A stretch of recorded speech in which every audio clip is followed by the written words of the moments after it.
سنہرا ہندوستان میں آپ کا خیر مقدم ہے۔ اس لیے چل نہ سکا کوئی بھی خنجر مجھ پر، اس لیے چل نہ سکا کوئی بھی خنجر مجھ پر، میری شہ رگ پہ میری ماں کی دعا رکھی تھی۔ ناظرین کرام، آج ہم منور رانا کی شاعری میں ماں کی عظمت و تقدس کے حوالے سے باتیں کریں گے، لیکن ناظرین کرام گفتگو میں آگے بڑھنے سے قبل آپ سے ہماری نہایت ہی پرخلوص و مؤدبانہ گزارش ہے کہ ہمارے چینل کو سبسکرائب کریں، ویڈیو مکمل دیکھیں، اگر پسند آئے تو اسے لائک اور شیئر لازمی کریں۔ ناظرین کرام، پوری کائنات میں ماں ایک ایسی عظیم ہستی ہے جس کی محبت، ایثار و قربانی اور شفقت کی مثال تمام انسانوں میں دیکھنے کو نہیں ملتی ہے۔ ماں اپنی اولاد کی خاطر ہر رنج و مصیبت، مشکل و پریشانی کا سامنا کرتی ہے، لیکن اپنی اولاد پر دکھ و تکلیف کا سایہ تک پڑنے نہیں دیتی۔ اس کی محبت بے لوث اور خالص ہوتی ہے۔ یہ اپنی اولاد کی چھوٹی سی چھوٹی خوشی پر اپنی بڑی خوشیوں و خواہشات کو قربان کر دیتی ہے۔ اللہ کریم نے ماں کی عظمت کو دوبالا کرنے کی خاطر اس کے قدموں کے نیچے اس کی اولاد کی جنت رکھی ہے۔ دنیا کے تمام مذاہب میں ماں کو عظیم المرتبت قرار دیا گیا ہے۔ قرآن مقدس سمیت سبھی مذہبی صحیفوں و کتابوں میں ماں کی عظمت اور اس کی تقدس کے حوالے سے کئی روشن عبارتیں موجود ہیں۔ ساتھ ہی ساتھ ماں کی خدمت اور فرما برداری کو دنیا و آخرت میں فلاح و کامرانی کا وسیلہ قرار دیا گیا ہے۔ دوستو، ماں کی تقدس کے تعلق سے دنیا کے بڑے بڑے دانشوروں و اہل علم نے کئی اقوال پیش کیے ہیں۔ اسی طرح شعر و ادب کی دنیا میں بھی ماں کی عظمت کے تعلق سے بہت کچھ لکھا پڑھا گیا ہے۔ ناظرین کرام، ماں کی عظمت و الفت کے حوالے سے شاعرانہ شعور و کمالات پیش کرنے والے شعراء کرام میں ایک نہایت ہی ممتاز و منفرد نام منور رانا کا ہے، جنہوں نے ماں کی عظمت و بلند مرتبت کے تعلق سے ایسے ایسے شعر رقم کیے ہیں کہ وہ ادب کے شاہکار بن گئے ہیں۔ تیرے دامن میں ستارے ہیں تو ہوں گے اے فلک، تیرے دامن میں ستارے ہیں تو ہوں گے اے فلک، مجھ کو اپنی ماں کی میلی اوڑھنی اچھی لگی۔ سامعین کرام، ماں کی عظمت و بلند مرتبت کا مظہر یہ شعر کسی اور کا نہیں بلکہ اردو ادب کے باکمال و بہترین شاعر منور رانا کے زور قلم کا نتیجہ ہے۔ دوستو، منور رانا کی شاعری میں ماں کا تصور ایثار و قربانی، صبر و تحمل اور شفقت و ہمدردی کا ایک ایسا روشن چراغ ہے جس کی روشنی سے بنی نوع انسان کی زندگی منور و مجلہ ہے۔ انہوں نے اپنی شاعری کے ذریعے دنیا کے تمام رشتوں میں ماں کے رشتے کو نہایت ہی مقدس اور پاکیزہ قرار دیتے ہوئے اس رشتے عظیم سے اپنی دلی لگاؤ اور گہری انسیت کا جس حسن و جمال کے ساتھ اظہار کیا ہے، اس کی مثال بہت کم پائی جاتی ہے۔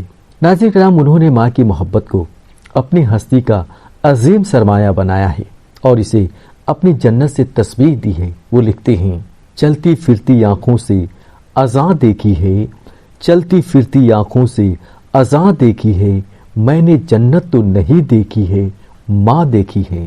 وہ کہتے ہیں، ماں وہ عظیم ہستی ہے جو اپنے اولاد سے اس قدر محبت کرتی ہے کہ غصے میں بھی اولاد کے تئیں اس کے دل سے دعائیں و شفقت ہی نکلتی ہیں۔ اس کے آنسو بارگاہ الہی میں اولاد کے لیے مغفرت کے سامان ہوا کرتے ہیں۔ اس تعلق سے وہ یوں رقم تراز ہوتے ہیں، اس طرح میرے گناہوں کو وہ دھو دیتی ہے، اس طرح میرے گناہوں کو وہ دھو دیتی ہے، ماں بہت غصے میں ہوتی ہے تو رو دیتی ہے۔ دوستو، ماں وہ اعلیٰ مقام ہستی ہے جو اپنی اولاد سے بے پناہ محبت کرتی ہے، اس کی کامیابی و کامرانی کے لیے ہمیشہ دعا گو رہتی ہے، اس کی حفظ و بقا کے لیے ہر حد سے گزر جاتی ہے، اس کی خوشیوں میں اپنی خوشیاں پاتی ہے۔ اس کی محبت کا عالم یہ ہے کہ اولاد گر اسے ٹھیس بھی پہنچائے تو اس کے دل سے اولاد کے لیے بد دعا نہیں بلکہ دعائیں ہی نکلتی ہیں۔ سخت رنجیدہ ہونے کے باوجود وہ اپنے بچوں سے خفا نہیں ہوتی۔ اس تعلق سے منور رانا کا یہ شعر خوب صادق آتا ہے، لبوں پہ اس کے کبھی بد دعا نہیں ہوتی، لبوں پہ اس کے کبھی بد دعا نہیں ہوتی، بس ایک ماں ہے جو مجھ سے خفا نہیں ہوتی۔ ناظرین کرام، منور رانا کی نگاہ میں یہ حقیقت بالکل عیاں ہے کہ ماں اپنی اولاد کی خوشیوں کی بغیہ سجانے کی خاطر اپنی زندگی کے باغ کو خزاں زدہ کرنے سے بھی گریز نہیں کرتی ہے۔ اولاد کے تئیں اس کی محبت اس قدر زیادہ ہوتی ہے کہ وہ اپنے بچوں کی زندگی کے خار کو اپنی پلکوں سے چن لیتی ہے، ان کی زندگی کو پھولوں سے سجانے کے لیے ہر ممکن کوشش کرتی ہے۔ اس تعلق سے منور کہتے ہیں، میں نے روتے ہوئے پوچھے تھے کسی دن آنسو، میں نے روتے ہوئے پوچھے تھے کسی دن آنسو، مدتوں ماں نے نہیں دھویا وہ دوپٹہ اپنا۔ دوستو، ماں کی عظیم الفت و شفقت کے حوالے سے منورانہ ہر اولاد کو یہ مشورہ دیتے ہیں کہ ماں کے سامنے کبھی ٹوٹ کر نہ رونا، اپنے دکھوں کا اظہار نہ کرنا، ورنہ ممکن ہے کہ تمہاری تکلیف سے تم سے زیادہ رنجیدہ وہ بے چین ماں ہو جائے گی، تم سے زیادہ آنسوؤں میں غرق ہو جائے گی، جو کہ اس کے لیے جاں ستا بھی ہو سکتا ہے۔ وہ لکھتے ہیں، منور ماں کے آگے یوں کبھی کھل کر نہیں رونا، منور ماں کے آگے یوں کبھی کھل کر نہیں رونا، جہاں بنیاد ہو اتنی نمی اچھی نہیں ہوتی ہے۔ دوستو، یہ حقیقت اپنی جگہ مسلم ہے کہ بچے اگر بوڑھے بھی ہو جائیں تو ماں کی نگاہوں میں ہمیشہ بچے ہی رہتے ہیں، اور وہ ان سے اسی طرح محبت کرتی ہے جیسا کہ ان کے بچپن کے دنوں میں کیا کرتی تھی۔ اس ضمن میں منور یوں رقم تراز ہوتے ہیں، کل اپنے آپ کو دیکھا تھا ماں کی آنکھوں میں، کل اپنے آپ کو دیکھا تھا ماں کی آنکھوں میں، یہ آئینہ ہمیں بوڑھا نہیں بتاتا ہے۔ ناظرین کرام، اولاد سے ماں کی محبت اس قدر زیادہ ہوتی ہے کہ وفات کے بعد بھی ماں کی دعائیں اولاد کے لیے ہر مشکل و مصیبت میں ڈھال بن جایا کرتی ہیں، اسے غم و تکلیف سے نجات دلاتی ہیں۔ ایسے عالم میں یوں گما ہوتا ہے کہ ماں ملک عدم سے واپس آ کر اولاد کے لیے دعائیں کرتی ہے۔ اس حقیقت کا منورانہ کا یہ شعر بہترین ترجمانی کرتا ہے۔ وہ کہتے ہیں، جب بھی کشتی میری سیلاب میں آ جاتی ہے، جب بھی کشتی میری سیلاب میں آ جاتی ہے، ماں دعا کرتی ہوئی خواب میں آ جاتی ہے۔ دوستو، بیٹا جب بھی سفر پر نکلتا ہے تو اسے یہ یقین رہتا ہے کہ اللہ کی رحمتیں ماں کی دعاؤں کی شکل میں ہمیشہ اس کی ہم سفر ہوا کرتی ہیں، لہٰذا اسے کوئی خطرہ یا حادثہ لاحق ہو ہی نہیں سکتا۔